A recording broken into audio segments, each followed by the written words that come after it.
اسلام آباد میں اب ایک بار پھر یہ گونج سنائی بھی دے رہی ہے کہ جوڈیشل پیکج جو ہے وہ تقریباً تیار ہو چکا ہے۔ ہر طرف سے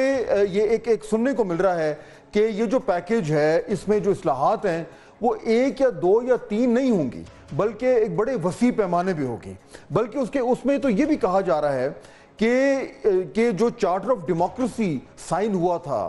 پیپلز پارٹی اور پی ایم ایل این کے درمیان 2006 میں، اس کی روشنی میں یہ اصلاحات لائی جا رہی ہیں اور شاید کچھ اس طرح کے معاملات جو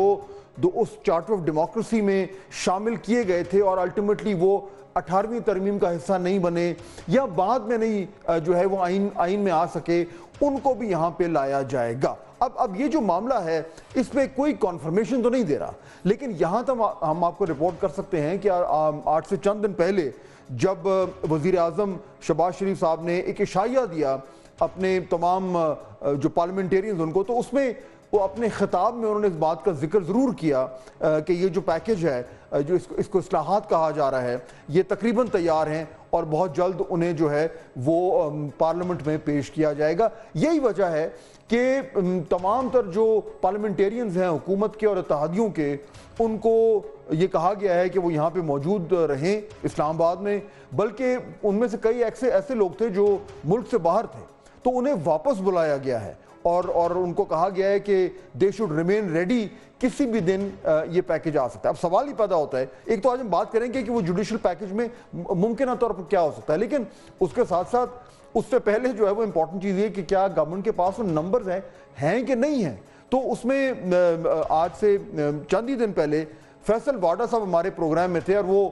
دعویٰ کرتے ہیں کہ ان کے پاس بڑی انسائیڈ انفارمیشن ہوتی ہے، تو وہ تو بڑے کانفیڈنٹ تھے۔ وہ سنیے انہوں نے اس وقت کیا کہا تھا نمبرز کے حوالے سے۔ اچھا، لیکن نمبرز پھر بھی کم ہیں۔ سر یہ آپ کہہ رہے ہیں تو یو تھنک کہ ہو گئے ہیں اور وہ ہوئیں گے؟ آئی ایم ناٹ تھنکنگ سر، آئی نو سر ایسی جتنی لیجسلیشن آئیں گی سب ہوگا، اچھا ٹھوک بجا کے ہوگا، اور اب زور زبردستی سے بھی ہم کریں گے۔ اور شاید یہی وجہ ہے کہ جو اپوزیشن ہے اس کو بھی یہ گونج جو ہے وہ سنائی دے رہی ہے۔ چنانچہ آج جب میڈیا سے گفتگو ہو رہی تھی تو اسد کیسر صاحب، پاکستان تحریک انصاف کے بڑے امپورٹنٹ رہنما ہیں، سابق سپیکر بھی ہیں، انہوں نے بھی کچھ اسی طرح کے خدشوں کا اظہار کیا۔ سنیے ذرا۔ اور اس پہ یہ پورا کانسٹیٹیوشن امینڈمنٹ لا رہے ہیں اور پھر اس کے پاس پھر نمبر پوری نہیں ہوتی تو ہمارے ایم این ایس کے اوپر دباؤ ڈالا جا رہا ہے، اس کو خریدنے کی کوشش کی جا رہی ہے۔ پی ٹی آئی کے ایم این ایس کے اوپر دباؤ ہے، دیٹ مینس کہ کچھ نہ کچھ چل رہا ہے اور نمبرز پورے کرنے کی یا تو کوشش کی جا رہی ہے یا وہ شاید نمبر پورے ہو گئے، ہمیں نہیں معلوم۔ لیکن حکومتی جو ممبران ہیں پارلیمنٹ کے، وہ یہ کہہ رہے ہیں کہ انہیں یہ بتایا گیا ہے کہ یہ کسی بھی دن یہ جو پیکج ہے یہ آ سکتا ہے۔ اچھا، اب اس میں کیا، اس پیکج میں ایگزیکٹلی کیا ہے، ظاہر بات ہے وہ تو جب سامنے آئے گا تب پتہ چلے گا، لیکن انفارمڈ ذرائع کے ذریعے کہا جا رہا ہے کہ جی جو ججز کی ایج کے حوالے سے معاملہ ہے اس میں اس طریقے سے کچھ اصلاحات کی جا رہی ہیں کہ وہ صرف یہ نہیں ہوگا کہ صرف چیف جسٹس صاحب کی جو عمر ہے وہ بڑا جو کرائیٹیریا ہے یعنی 65 تک کی، اس کو بڑھا دیا جائے گا، یا صرف سپریم کورٹ کے ججز کی، بلکہ شاید تمام تر جو سرکاری ملازمین ہیں ان کی جو ریٹائرمنٹ ایج ہے وہ بڑھے گی، اور اس حوالے سے آٹومیٹکلی جو ہے جو ججز ہیں ان کی ایجز بھی جو ہیں وہ بڑھ جائیں گی۔ اس لیے اس کانٹیکس میں یہ بڑا امپورٹنٹ ہے کہ کل جب سپریم کورٹ کی طرف سے یہ ایک پریس ریلیز آئی جس میں چیف جسٹس قاضی فائز عیسیٰ صاحب کی جو گفتگو ہوئی تھی مختلف جرنلسٹ کے ساتھ آف دا ریکارڈ کانورسیشن، اس میں انہوں نے کچھ وضاحت کی اور یہ کہا کہ چیف صاحب نے یہ کہا تھا کہ اگر ایک پرسن اسپیسیفک کوئی اگر امینڈمنٹ ہے کہ صرف ایک چیف جسٹس کی عمر جو ریٹائرمنٹ کی بڑھا رہی ہے تو وہ ایکسیپٹ نہیں کریں گے،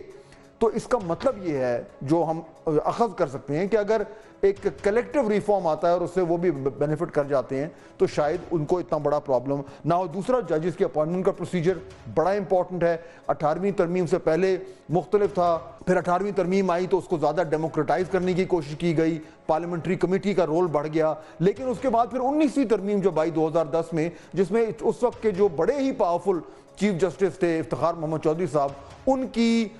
یعنی کہ انہوں نے بڑا اپنا جو ہے وہ اثر و رسوخ استعمال کر کے جو ہے وہ 19ویں ترمیم جو ہے وہ فورس کروائی تھی پارلیمنٹ سے، جس کے بعد سپریم کورٹ کے چیف جسٹس کے پاس بہت زیادہ پاورز آ گئی تھی اپوائنٹمنٹ کی ججز کے حوالے سے، اور اس کے بعد جو ہے وہ آرٹیکل، اور یہ بائی دا وے سارا آرٹیکل 175A میں یہ ڈیٹیل لکھا ہوا ہے۔ تو اس وقت سی جے کی بہت زیادہ پاور ہوتی ہے اور اس میں یہ بھی لکھا گیا کہ جو بھی سینئر موسٹ ہوگا